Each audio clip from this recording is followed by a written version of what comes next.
Kuna watu wengi wanafikiri kuwa mtu mkimya ni rahisi sana kumtawala, ni rahisi sana kumshawishi au kumpelekesha wanapotaka, kwa sababu tu huwa hasemi sana, kwa sababu tu huwa hapigi kelele wala halalamiki. Basi wanaona kama vile ni rahisi sana kumtawala, wanahisi ni kama vile mtu ambaye hana msimamo. Lakini ukweli ni huu hapa. Mara nyingi mtu mkimya ndiye mtu mgumu zaidi kumpelekesha.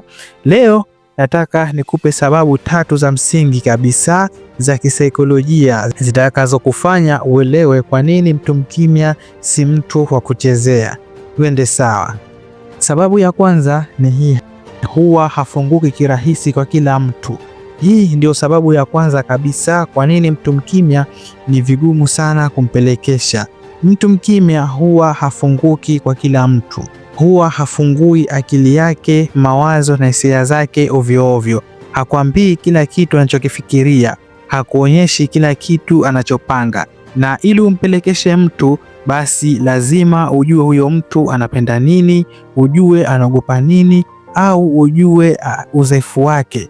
Lakini mtu mkimya anahifadhi taarifa zake. Huwa hafunguki ovyo ovyo. Hivyo ni ngumu kujua kuwa anapenda nini, anaogopa nini, na pia ni ngumu sana kujua udhaifu wake. Huwa anachagua nini cha kusema na nini cha kunyamaza.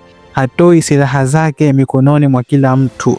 Anaweza kukaa kimya akakusikiliza, lakini ndani yake tayari ameshachambua na kufanya maamuzi, na mara nyingi uamuzi wake hauathiriwi na maneno ya watu. Ndio maana mtu mkimya anaonekana mpole, lakini si rahisi kumvuta upande wowote.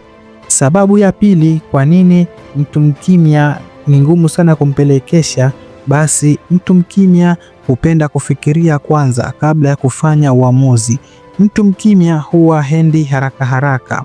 Watu wengi wakisikia jambo jipya wanakubali haraka haraka, wakishawishiwa wanaingia bila kufikiri.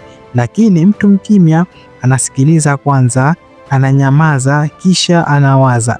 Hapendi kufanya maamuzi hapo hapo. Yaani kifupi ni hivi: ili umpelekeshe mtu, mara nyingi unahitaji vitu vitatu. Cha kwanza ni haraka. Uwe na uwezo wa kumfanya mtu aamue bila muda kufikiria. Kitu cha pili ni pressure.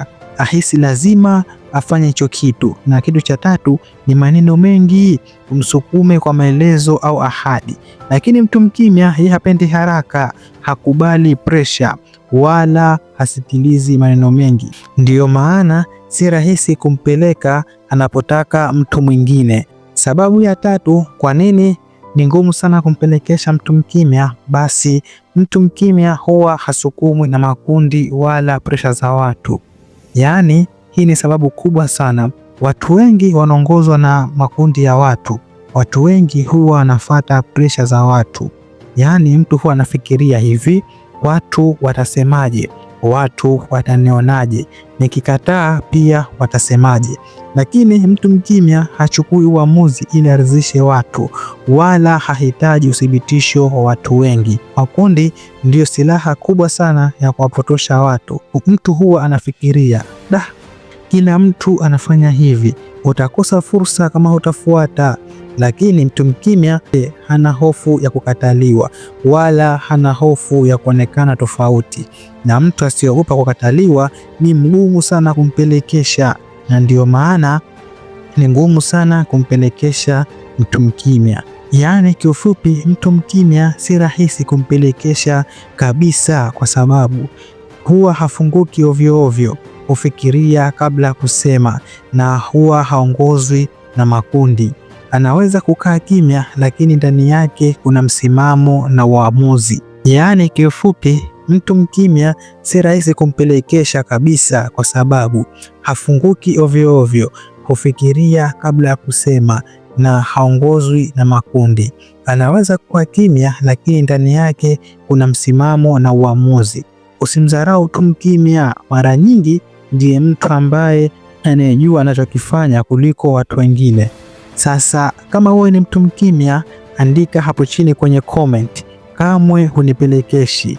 Na kama unapenda content za saikolojia, tabia za watu na ukweli ambao hazungumzwi sana, basi subscribe kwenye channel hii ili uwe mtu wa kwanza kuzipata content au video za aina hii, kwa sababu huu ni mwanzo tu, bado tunaendelea kwenda zaidi na zaidi.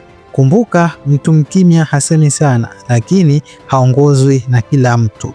Tutaonana kwenye video nyingine. Bye bye.